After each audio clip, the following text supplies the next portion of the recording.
Forgotten Bombs, Bali 2005, deals with suicide in the context of suicide bombings. Death and murder feature. Please take care while listening. Previously on Forgotten Bombs, Bali 2005. They captured Khalili, and he had a vest ready to detonate at the time. When I interviewed him, I said, "Why didn't you detonate?" He said, I just wasn't ready yet. And then, of course, I was airlifted to Singapore. It was an emergency plane. I didn't know where Paul was, although what I did think on the way there was, I'm in so much pain, Paul won't survive this. As someone who has been in hospital much more often to comfort others than to be treated myself, there's not a lot of practical help you can give. You can sort of feel like the third wheel when you're in a hospital. From 9.6 Digital, this is Forgotten Bombs, Bali 2005. I'm Joe Frost. She called it PTSD.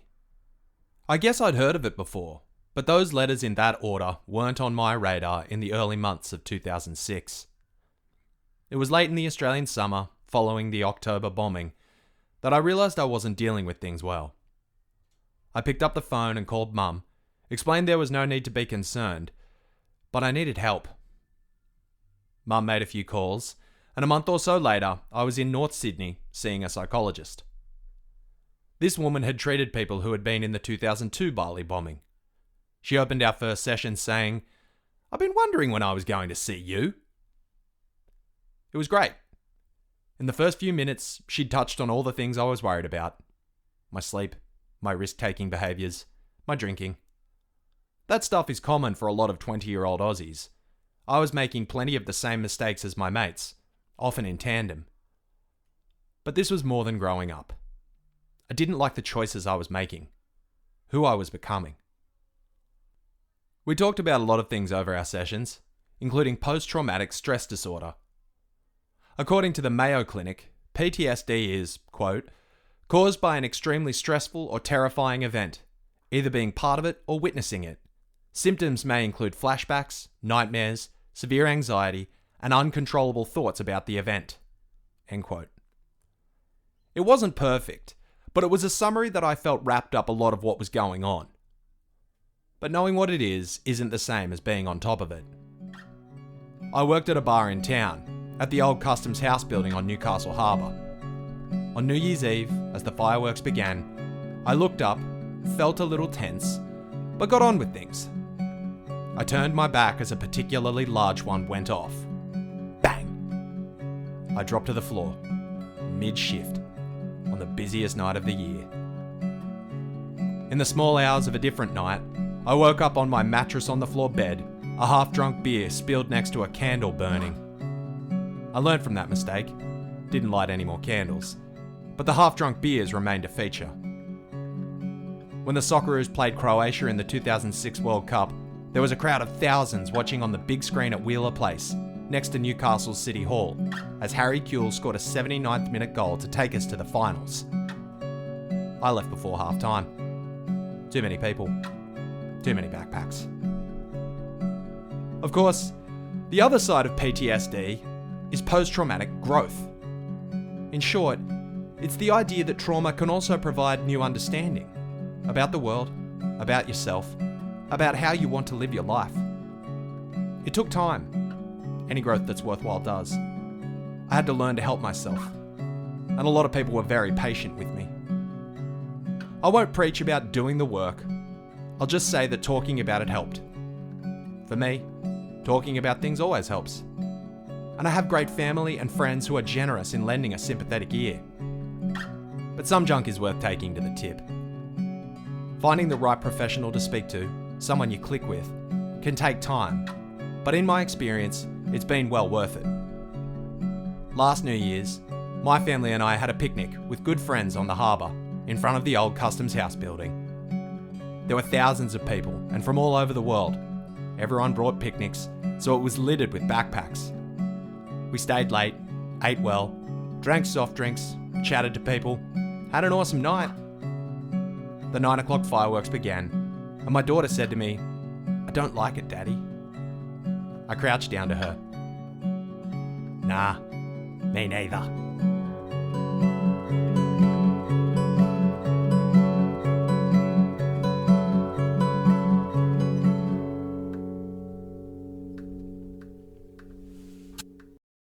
A previous episode detailed how Dr. Azhari Hussein was finally brought down, killed by Indonesian police during a violent standoff in November 2005.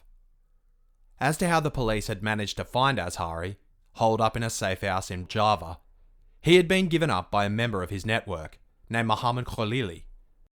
One arrest led to another, and by May of 2006, 4 men were put on trial in Bali for the 1 October 2005 attacks, which had seen 20 people brutally murdered and over 100 others wounded. The 4 men were all charged with the same offences: creating terror, assisting in a terrorist attack, and causing fear among the community. The maximum penalty each faced was the death sentence. While I personally don't recall the offer, we in Newcastle must have been asked if we wanted to be in attendance for the court proceedings, because Kim and Vicky Griffiths took up the offer and flew over to be in Denpasar District Court. Completely different scenario to anything that we could imagine. It was all very dirty, and we had federal police with us that took us there. We couldn't understand what they were saying. I just wanted to eyeball the people. I just wanted to... Judges, I think they had 3 or 4 judges sitting beyond a bench. But once I saw the fellow, I just felt very sad for him. Is what I felt. I didn't feel any anger or, any directed at him. I didn't feel it. I just felt sorry for him. He was somebody's son. That person's son, who Vicky recalls, was, in fact, Muhammad Khalili. He left an impression on both Vicky and Kim, although that's not to say they were impressed. The boy that we saw, he was very loose-jawed, and I don't think he big really... black teeth and he didn't... I don't think he would have understood what was happening, really. Or what he actually did. Or what he did, or what he was going to do, or he would have... he looked like he was handpicked because he would have believed anything anyone told him. I was just looking and thinking, you poor little thing, you've really been thrown in the deep end. I've used you up, mate. Yeah. While he may not have had the aura of a terrorist mastermind, Khalili was on trial for assembling the devices used in the Bali bombings. Speaking to reporters outside the court, Khalili asked, "What is wrong with people learning how to make bombs? I want to meet death. Everybody will die eventually. Why can't I choose how to die?" When Khalili spoke of the guilt he felt at having been responsible for another's death, it was not for the 20 innocent lives ended by the devices he built. Rather, Khalili felt bad that the information he gave to police had led to Azhari's death. "I feel guilty because my words caused the death of a man. Bombs are hard to make. The most important thing is that I learned the essence of life from Azhari." David Craig, the Australian Federal Police Detective Superintendent, who interviewed Khalili shortly after his arrest, said Khalili was in fact being groomed by Azhari for a position of leadership. Khalili was sub-commander, if you like, to Azhari, and certainly a protege. Azhari was schooling him up in case Azhari died or was killed, captured, that he would then take over the role that Azhari had, which was predominantly bomb design and management. Eventually found guilty, Muhammad Khalili was sentenced to 18 years in prison. With good behaviour and various sentence reductions for national and religious holidays, he did less than half that amount of time, being freed in August 2014.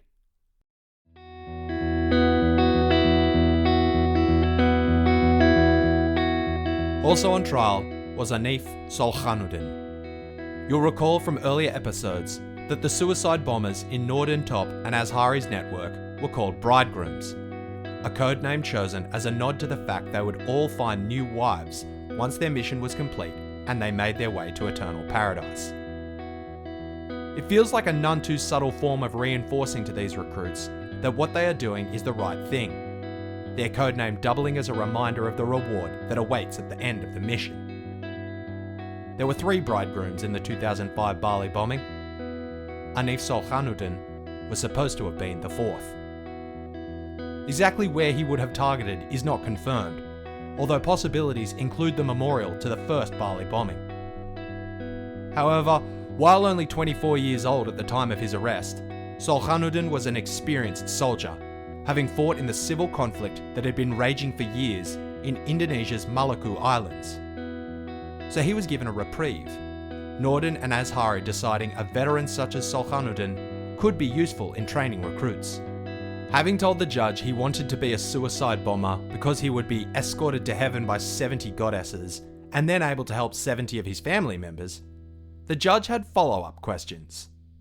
Have you met these 70 goddesses? Do you know what they look like? No. Do they look like movie stars? I don't know, sir. What if they have scars and are ugly? So you just believe what they told you? Noordin was found guilty. He told reporters he had every intention of fulfilling his destiny of dying as a martyr once he was out of prison. He received a sentence of 15 years, but was free in 2013, again having served roughly half his time. Shortly after being freed, he was seen appearing in a pro-ISIS video. He claimed he was simply interested in hearing what the ISIS lot had to say, so his parole conditions were not altered. Two other men were on trial, former phone salesman Dwi Widiarto and computer teacher Abdul Aziz. The pair had been instrumental not in the creation of the bombs nor the recruitment of bridegrooms, but in spreading the message. A previous episode went into how the three suicide bombers had delivered farewell messages to their families, videos found on a laptop in the destroyed hideout of Azhari Hussein. Widiarto had assisted in filming the three videos, while Aziz had put the videos on the website he had created for Noordin, called Anshar.net. Associate Professor Quinton Temby wrote about Anshar.net as part of his PhD thesis. It was providing bomb-making recommendations and techniques. It was providing propaganda to inspire terrorism. It was seeking to recruit people into study circles. And most notoriously, of course, after the second Bali bombing, it hosted these videos of the suicide bombers taking credit for the attacks. And these were their martyrdom statements. There was also the video of Noordin Top, a masked video of him threatening further attacks and threatening Australia specifically. All of this was freely available for a period of time, even after the second Bali bombing, until the authorities suddenly cracked down on it. Widiarto and Aziz each received sentences of 8 years, 2 years less than the prosecutors had sought. I've been unable to find the exact dates of their release. However, it is reasonable to assume neither of them served a full 8 years, given the designated bombmaker and the fourth bridegroom both managed to have their sentences effectively halved. Regardless, after 20 people were murdered in the 2005 Bali bombing, these 4 men went on trial. All faced the death sentence. Not one of them spent even a decade behind bars.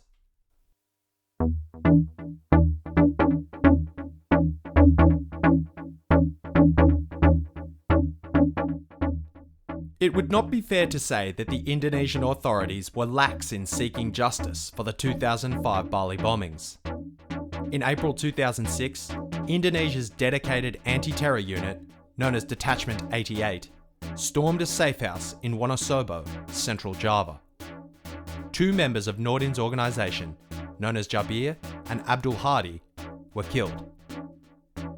Both graduates of the JI Pesantren system, Jabir and Abdul had learnt bomb making under Azhari and had been vital, long-standing members of Noordin's cell.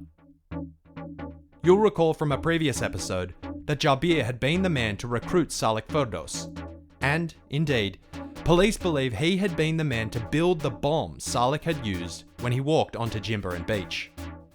The bomb that killed Jennifer Williamson and Colin and Fiona Zwolinski. As for Abdul, he was known to help ripen recruits, ensure they were spiritually prepared for the deadly task they were to undertake. But while Indonesia's police had taken down key targets in Wonosobo, they had missed the main man, Noordin had left the house mere hours before the raid began. It was to prove a frustratingly frequent story, Noordin eluding the authorities by the skin of his teeth on multiple occasions. Quinton Temby says that while he may not have been particularly popular, Noordin still had a network he could rely on. While the broader JI network didn't agree with his attacks, they, as I said, disagreed for strategic reasons. That didn't mean that they wouldn't provide support to him in the sense of shelter. And so what that means is he had at his disposal a very wide network of militants across particularly Java who he could hide out with and who would protect him. And so I think he just went to ground. I think the manhunt was too hot for him to keep carrying out attacks at the tempo he wanted to.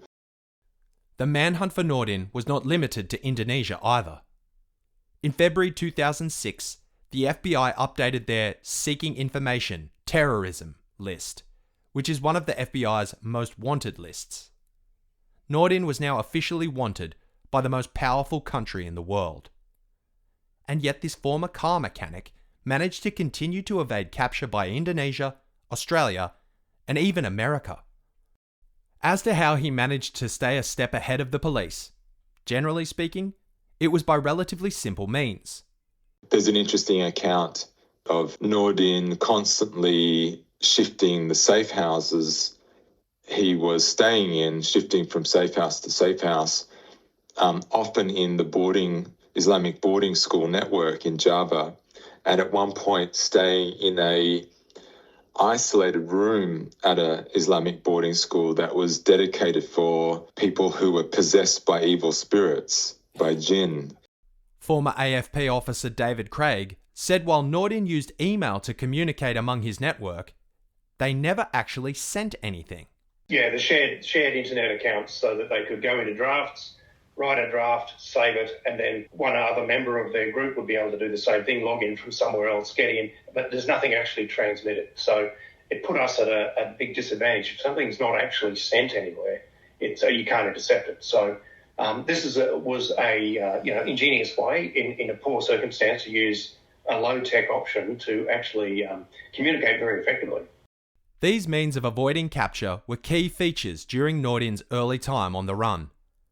As the manhunt somewhat simmered, rather than constantly moving, Noordin was able to simply adopt a new alias and start life afresh. And so it was that in 2006, in the Javanese Regency of Cilacap, a 24-year-old woman named Arena married a man by the name of Ade Abdul Halim.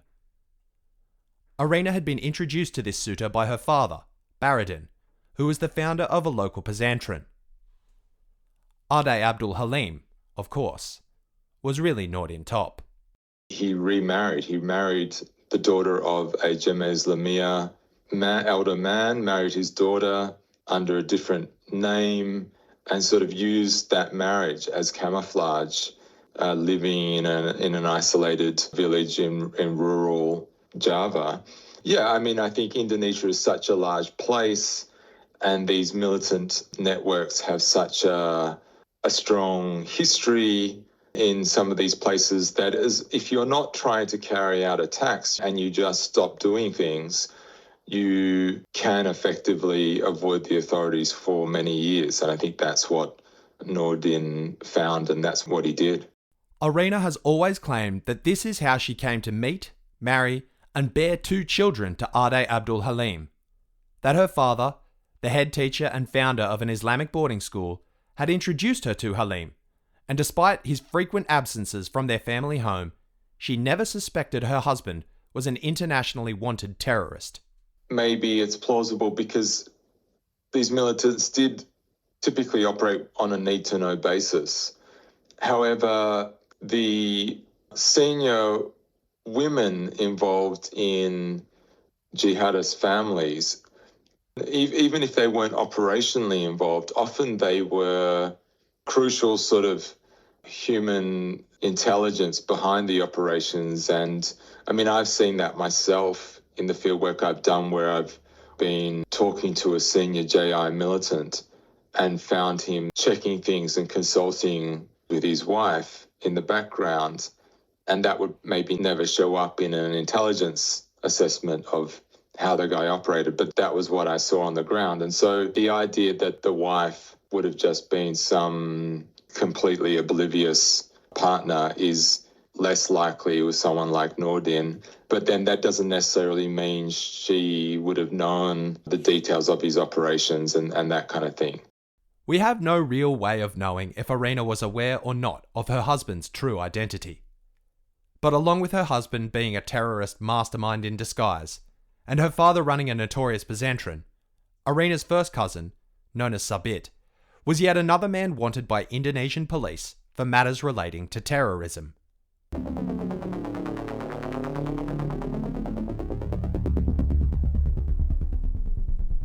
We know this because on the 21st of June 2009, cousin Sabit was arrested by the Indonesian authorities. They had been on Sabit's trail since the previous year, primarily because he had been identified as having a relationship with Noordin Top that dated back to 2004, and that this relationship had extremist violence at its core.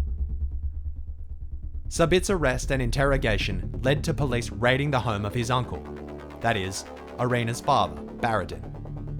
During the search of the premises, the authorities found a pile of explosives buried in Baradin's yard. Baradin himself, however, had escaped, and when the police turned up at Irina's house, while she was there with her 2 children, her spouse was also gone. According to what Irina told the police, it was only after the houses of her cousin, her father, and her own family had been raided that she began to question whether Ade Abdul Halim, her husband of almost 3 years and the father of those 2 kids, was really who he said he was. Irina would be the 3rd woman Noordin had married and then abandoned. His first wife had come from a family indoctrinated in all things JI. Her brother was part of the 2004 Marriott bombing. She had given Noordin 2 children and was pregnant with a 3rd before he went on the run in 2002. Noordin married for a 2nd time in 2004, and members of Noordin's network used the wedding as an opportunity to exchange parts for bombs. His 2nd wife ended up being arrested and sentenced to 3 years in prison for hiding a suspected terrorist.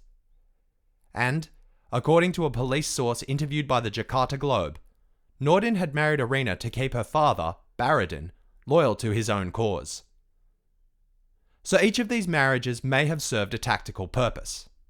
But, according to Dr. Sally White of the Australian National University, matrimony had a much more human motivation too.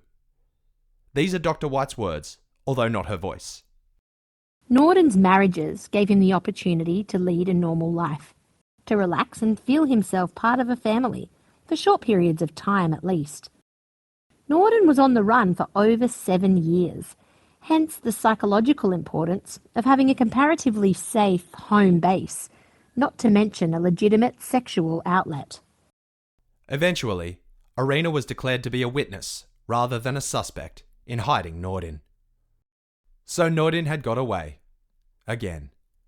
And while it was now almost 4 years since Bali 2005, which was the last notable mission Noordin's network had executed, the explosives found in Noordin's father-in-law's home suggested that while the most wanted man in Indonesia had been laying low, he had not been completely inactive. More than just assembling the material required to destroy yet more buildings and lives, Noordin had also spent the time playing the long game in bringing yet more young men into Al-Qaeda for the Malay archipelago. As for how Noordin continued to recruit, Anif Solkhanuddin, the would-be 4th bridegroom, gave an interview in June 2009, just as these arrests were starting to happen, offering a chilling insight into Noordin's recruitment strategy. Noordin never goes looking for people committed to the cause, but rather, young people seek him out to sacrifice themselves. If you are on the same track, you will be able to find him. In the middle months of 2009, a group of young men had found Noordin, and he had given them a purpose.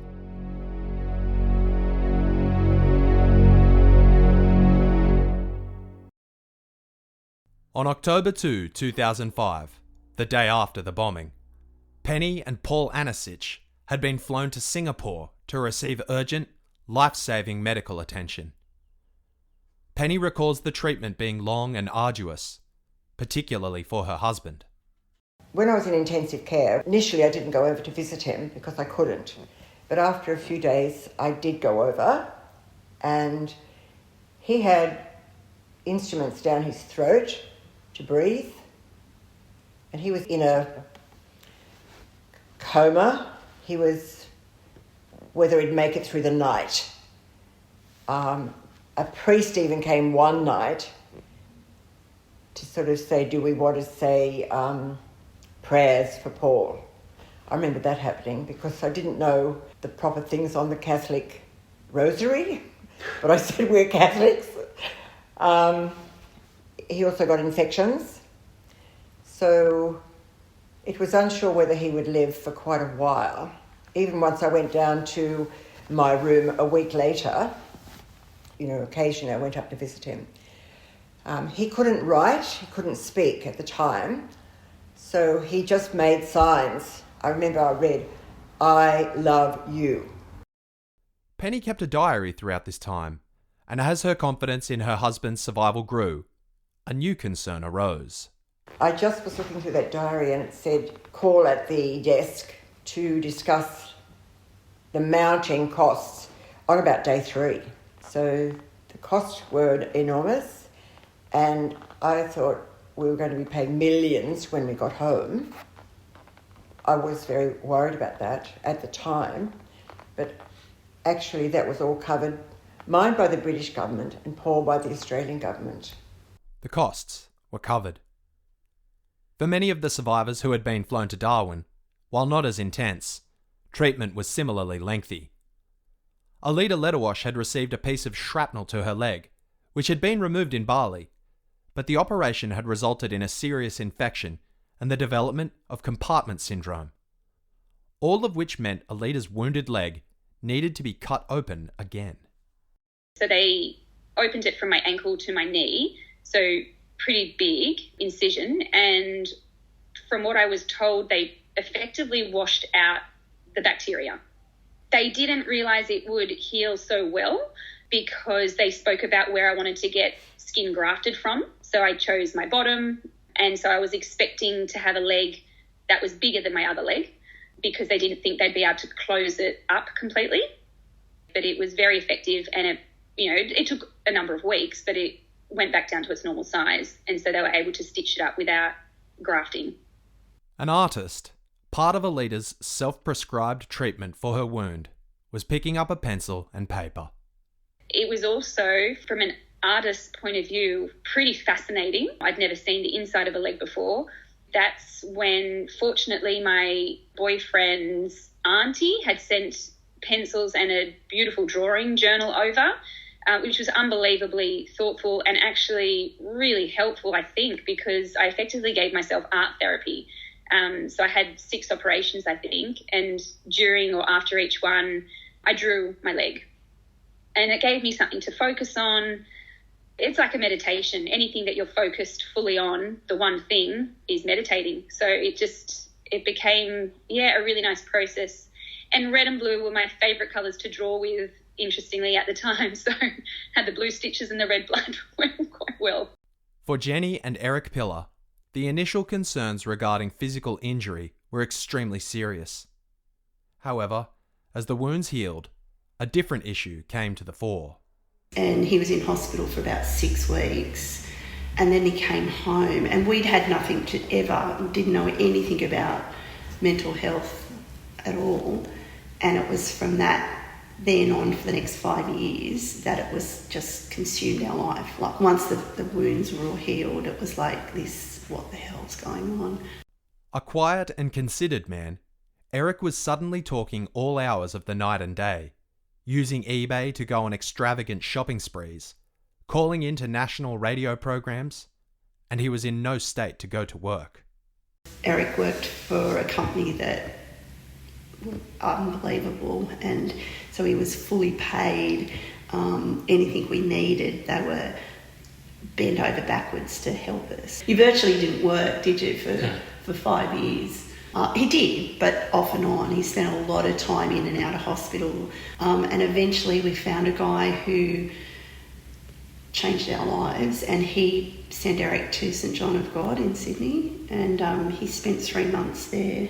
They specialise in trauma for people like ambulance and Vietnam vets. You've got to be well enough to accept, because for the first couple of months that he was in St John of God, he was so unwell that none of the therapy worked anyway.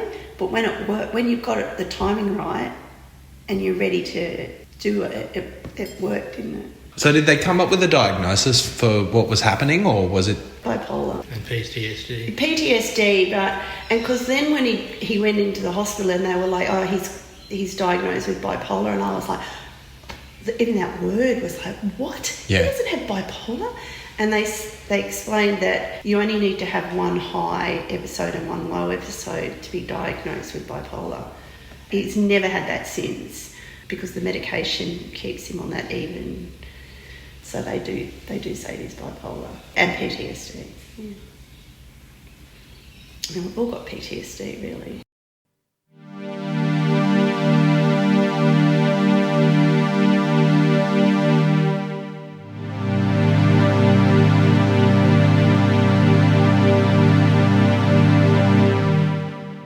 For all the survivors, a lot of the injuries sustained, both the visible and invisible, were complex. Some will require care for the rest of our lives. But thanks to the Australian government's Disaster Healthcare Assistance Scheme, pretty much all these potentially expensive treatments are paid for. It's a level of bureaucracy. There are forms to be filled in, doctors need to write letters, receipts have to be provided. But it's a lifetime scheme to help survivors of certain acts of terrorism or natural disasters with out-of-pocket costs. You have to be grateful to live in a country where that's the help you receive. And, thanks to Tony Abbott, the government's recognition of survivors of terrorism went beyond reimbursement of medical expenses.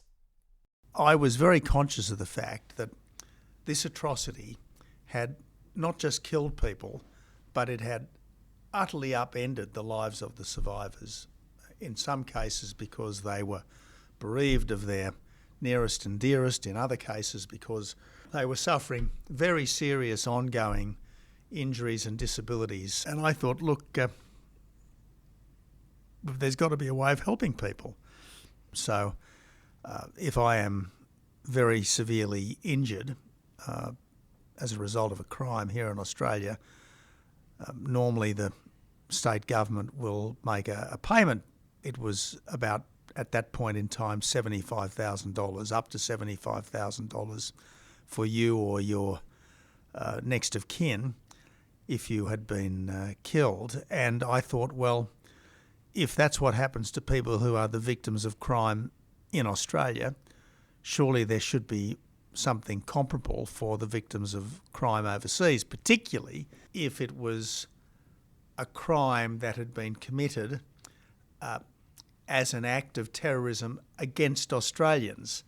We might get mugged in New York, but if an Australian gets mugged in New York, he or she is not being mugged because he or she is an Australian. It's just that at some times people get mugged in New York. But the two Bali bombings, the 9/11 attack, these were attacks either on Australia or they were attacks on the democratic and liberal way of life that we enjoy in Australia and other Western countries. So there was a sense in which these were targeted crimes. They weren't just random crimes, they were targeted crimes. So I thought that any Australian who is badly impacted by a terrorist crime should get something comparable to the victims of crime quantum, should they have been the victim of a crime in Australia. I campaigned for this when I was opposition leader. I moved a private member's bill to this effect. My recollection is that the then government accepted it, but only prospectively, not retrospectively. That was indeed the case. when the Social Security Amendment Supporting Australian Victims of Terrorism Overseas Bill 2012 was passed, it made provisions that any future victim of terror would be eligible for compensation. I recall a bittersweet meeting with my local federal member, who explained the legislation that had been passed would help future victims and survivors. Those of us affected by any previous attack, however, would not be eligible. But the matter was not closed. On the 18th of September 2013, Tony Abbott was sworn in as the 28th Prime Minister of Australia. And one of the first things I did on becoming PM in 2013 was make it retrospective for the victims of the two Bali bombings, September the 11th, the 2005 London bombing, and several other terrorist atrocities which had involved Australians. And obviously that meant that quite a few of the people who had been in that party from Newcastle did get a very significant benefit, and I know there was enormous gratitude, and in some cases that benefit was quite life-changing for them. I know you're looking at me, but yes, it was. Thank you.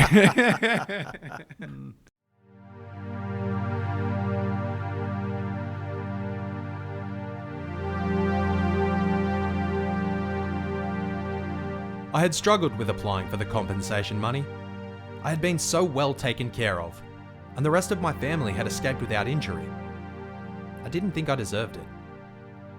But having said as much to a number of people, I remember in particular conversations with my sister and one of my closest mates, I was convinced to apply. I had survived something awful, but my life had been changed. I had been changed. It's okay to accept recognition of this fact, even if that recognition was financial. I was living in England, where my girlfriend was attending university in Liverpool, and one morning, I logged onto my internet banking to discover a life-changing sum of money had been deposited in my Aussie account. I called Fiona, who was at work, told her that everything was fine, but I needed to see her on her lunch break. We met at a cafe in the middle of Liverpool 1, the city's busy retail centre. Fiona, understandably concerned, asked me what was going on. I just got 75 grand, I said. I still wasn't sure how I felt about it, but by the end of Fee's lunch break, I was at peace. As we went our separate ways, me to our flat, Fee back to work, I turned and called out to her across the crowded street. I love you! It was an idiot move I'd pulled multiple times saying goodbye to Fee, in a busy street, an airport, shops, and inevitably she would silently smile and shake her head. This time, she responded, I love you too! Now more than ever! The first thing I bought with the money was an engagement ring.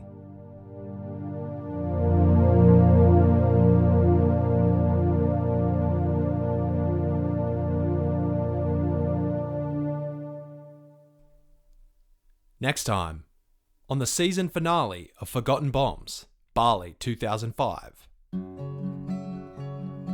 It was just this very high-tempo series of events leading up to a dramatic siege of the hideout Noordin was staying in, and then a shootout with the police, and that all unfolded live on television. It took me 2 years, I guess, to forgive them, to be able to talk with them.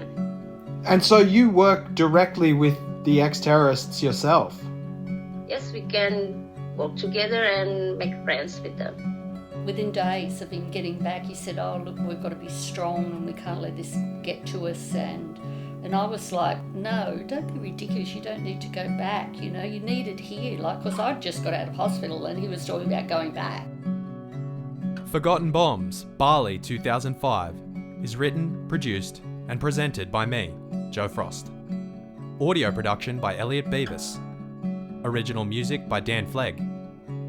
Additional voices by Anna O'Connor, John Wakely and Elliot Beavis.